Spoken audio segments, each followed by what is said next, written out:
देखिए, जो अभी हाल ही में 2 हादसे हुए, एक बोमाई सोपोर में वसीम मीर के साथ जिस तरह उसको निहत्ते आदमी को, एक ट्रक ड्राइवर गरीब है, जिस तरह उसको गोली मार दी गई, और जो डॉक्टर ने भी बताया कि बहुत नज़दीकी से उसको गोली मार दी गई। टायर की वजह से उसको गोली नहीं लगी बल्कि स्ट्रेट उसको गोली मार दी गई। और उसके बाद कठुआ बिलावर में जैसे मक्खन दीन को पुलिस हमारी रखवाली के लिए है, उसको इतना टॉर्चर किया कि वो खुदकशी करने के लिए मजबूर हो गया। और ऐसे में इंसान को ये ख्याल था कि उमर साहब जब होम मिनिस्टर से मिलेंगे तो उनसे इन मसले के बारे में बात करेंगे, क्योंकि हम कहते हैं, जैसे वो खुद बार बार कहते हैं, होम मिनिस्टर साहब के जो एडवाइज़र हैं हमारे हाथ में कुछ नहीं है। मगर वो यहाँ के वज़ीर आला हैं, उनके पास 50 MLA हैं, उनके पास मेंबर पार्लियामेंट है, उनकी एक अथॉरिटी है।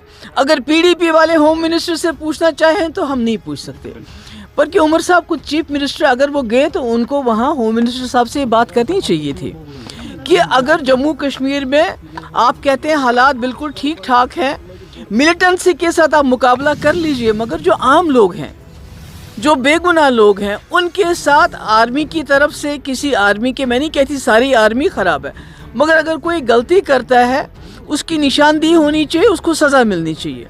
इसी तरह जो बिलावर का SHO है, उसके बारे में आम तौर से ये शिकायत है कि वो वहाँ लोगों को, नौजवानों को गिरफ्तार करके उनसे पैसे वसूल करता है, जो पैसा नहीं देता है तो उसको मिलिटेंसी के इल्ज़ाम में बंद करता है।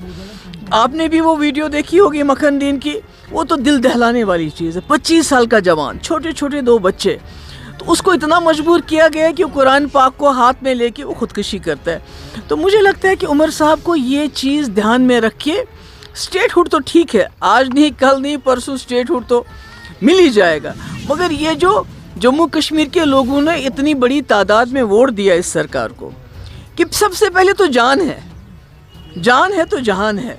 स्टेट हुड तब है जब इंसान ज़िंदा रहेंगे। तो मुझे ये अफसोस है कि उन्होंने ये बात नहीं की, करनी चाहिए थी। दूसरी बात मैं ये कहना चाहती हूँ कि हम अपोजिशन है, PDP अपोजिशन है, हम कोई मिलिटेंट जमात नहीं है। हमारा एक ड्यूटी है, हमारा फ़र्ज़ है और हमारा हक है, जहाँ ज़्यादती होगी वहाँ जाके लोगों के साथ खड़ा रहना। तो जिस दिन ये वाक़या हुआ उस दिन मैं सोपोर जाना चाहती थी, बोमाई, और इल्तिजा जम्मू जाना चाहती थी। बिना किसी बात के सिक्योरिटी लाइन से कोई हमें बताया नहीं गया कि आप क्यों नहीं जा सकते। तो हमारे गेट के ऊपर कंडेदार तार, बड़े बड़े पत्थर, बड़े बड़े ताले लगाए गए। मतलब ये क्या है? मैं एक चीफ मिनिस्टर रह चुकी हूँ, होम मिनिस्टर की बेटी हूँ। Iltija, she is a law abiding citizen.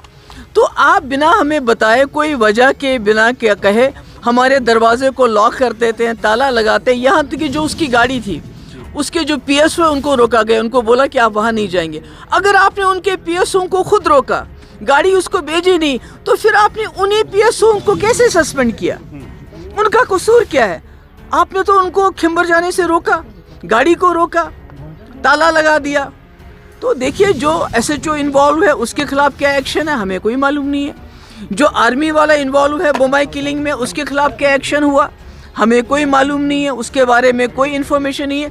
मगर इल्तिजा के 2 PSO जिनका कोई कसूर नहीं है, हमीद और बशारत, जो इसलिए साथ है कि उनको इल्तिजा की प्रोटेक्शन करनी है, बल्कि इल्तिजा की जासूसी नहीं करनी है, तो उनको इसलिए सज़ा दी गई कि आप इल्तिजा की जासूसी क्यों नहीं करते हो।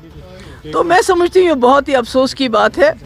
मेरी गुजारिश है गवर्नमेंट ऑफ इंडिया से कि जम्मू कश्मीर के आप इस रिश्ते को घसीटिए मत,